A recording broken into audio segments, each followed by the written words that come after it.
Era circa mezzanotte quando da dietro il cancello dell'ingresso principale della caserma Serena sono partiti dei sassi, proprio una vera e propria sassaiola indirizzata nei confronti di due poliziotti che erano lì davanti all'ingresso dalla parte opposta della strada.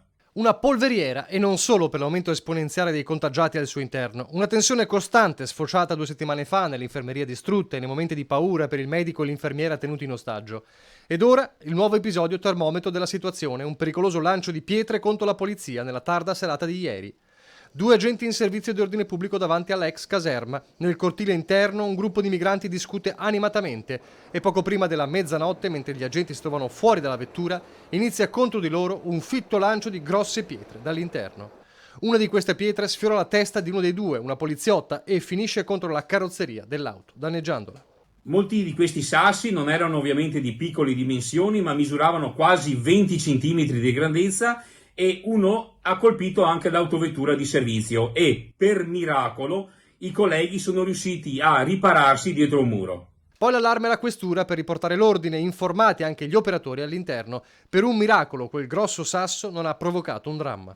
Non possiamo accettare in alcun modo che profughi, ospiti dei cittadini italiani, ospiti dell'Italia, si comportino in questo modo nei confronti delle forze dell'ordine. Le forze di polizia non possono diventare il bersaglio di questi facinorosi che saranno sì o no una decina, che stanno mettendo a dura prova le forze dell'ordine e mettendo sotto scacco la città di Treviso. Devono essere identificati ed espulsi immediatamente dal territorio nazionale. Auspichiamo e ci rivolgiamo anche alla Procura della Repubblica di Treviso affinché sia sensibile a questa problematica e che emetta degli ordini di carcerazione.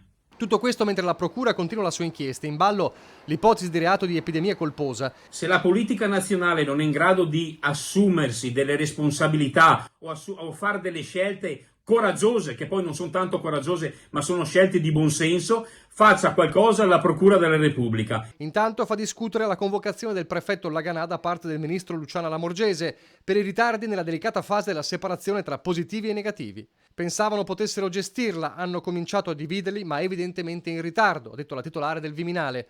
Una presa di posizione a sua volta tardiva, secondo il sindaco. Con un evidente ritardo il ministro Lamorgese si è fatta sentire e finalmente vuol capire cosa sta succedendo, ripeto, con un ritardo clamoroso.